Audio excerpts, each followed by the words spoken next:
IPAS kelas 4 SD bab 1. Tumbuhan, sumber kehidupan di bumi. Topik A, bagian tubuh tumbuhan. Tumbuhan, sumber kehidupan di bumi. Tumbuhan berperan sebagai sumber makanan bagi manusia dan hewan. Juga berperan penting dalam ketersediaan udara yang kita hirup untuk bernapas. Bisa dibilang, tumbuhan sangat penting keberadaannya di bumi. Yuk kita pelajari semua hal tentang tumbuhan pada bab ini. Tujuan pembelajaran pada bab ini adalah mengidentifikasi bagian tubuh tumbuhan dan mendeskripsikan fungsinya. Mendeskripsikan proses fotosintesis dan mengaitkan pentingnya proses ini bagi makhluk hidup.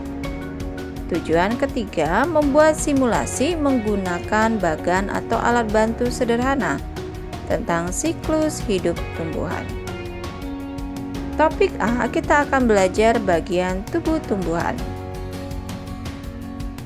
Pertanyaan yang akan muncul pada bagian topik A ini adalah, apa saja bagian tubuh dari tumbuhan? Apa fungsi dari setiap bagian tubuh tumbuhan? Mari kita bahas bersama. Seperti manusia yang mempunyai tangan dan kaki, tumbuhan juga memiliki anggota tubuhnya. Setiap anggota tubuh memiliki fungsinya masing-masing yang bertujuan untuk memenuhi kebutuhan tumbuhan untuk bertahan hidup. Seperti akar yang berfungsi untuk menyerap air dari tanah. Lalu, apa saja bagian tubuh tumbuhan? Apa fungsinya masing-masing?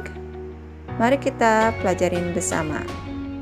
Bagian tubuh tumbuhan dan fungsinya.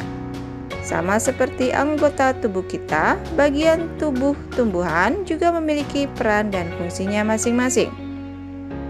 Lihatlah pada gambar bagian-bagian dari tubuh tumbuhan.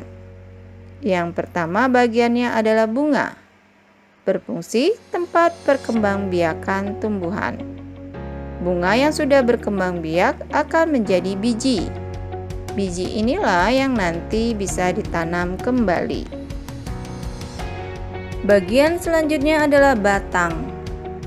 Fungsinya menghantarkan air, nutrisi, dan makanan ke seluruh bagian tumbuhan.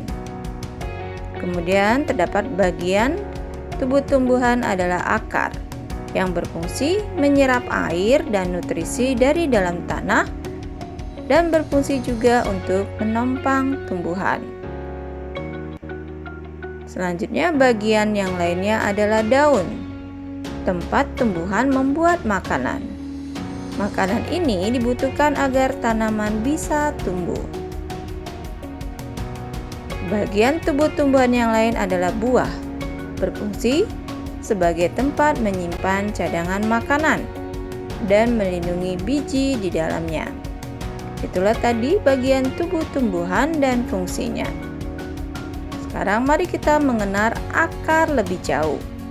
Akar adalah bagian yang penting bagi tumbuhan. Jika akar dipotong, maka tumbuhan tidak bisa mengambil nutrisi dari dalam tanah, dan akibatnya tumbuhan akan mati. Ada dua jenis akar pada tumbuhan, yaitu akar serabut dan akar tunggang. Mari kita lihat perbedaannya pada gambar. Akar tunggang terdiri atas akar utama dan akar cabang, memiliki akar utama dari pangkal batangnya. Pada akar utama tumbuh akar cabang yang ukurannya lebih kecil. Mari kita lihat akar serabut. Dari pangkal batang terbagi menjadi akar-akar cabang yang ukurannya lebih kecil. Dapatkah kalian lihat perbedaannya? Akar juga bisa menjadi tempat menyimpan cadangan makanan bagi tumbuhan seperti wortel. Tanaman wortel memiliki jenis akar tunggang. Tanaman ini menyimpan cadangan makanannya di dalam akar. Jadi, jika kalian memakan wortel, sebenarnya kalian memakan akar. Lalu, bagaimana jika cadangan makanan disimpan di akar serabut? Jika pada wortel, cadangan makanan disimpan pada jenis akar tunggangnya, sedangkan pada akar serabut, contohnya adalah tanaman singkong. Setiap akar cabang pada akar serabut akan tumbuh besar menjadi singkong. Cadangan makanan yang tersimpan dan membesar ini bisa kita sebut sebagai umbi. Wortel dan singkong adalah contoh umbi akar, karena akar yang membesar dan menjadi simpanan makanan. Kentang dan ubi jalar adalah contoh umbi batang. Jika di sekitar kalian ada tanaman-tanaman ini, coba amati agar lebih jelas.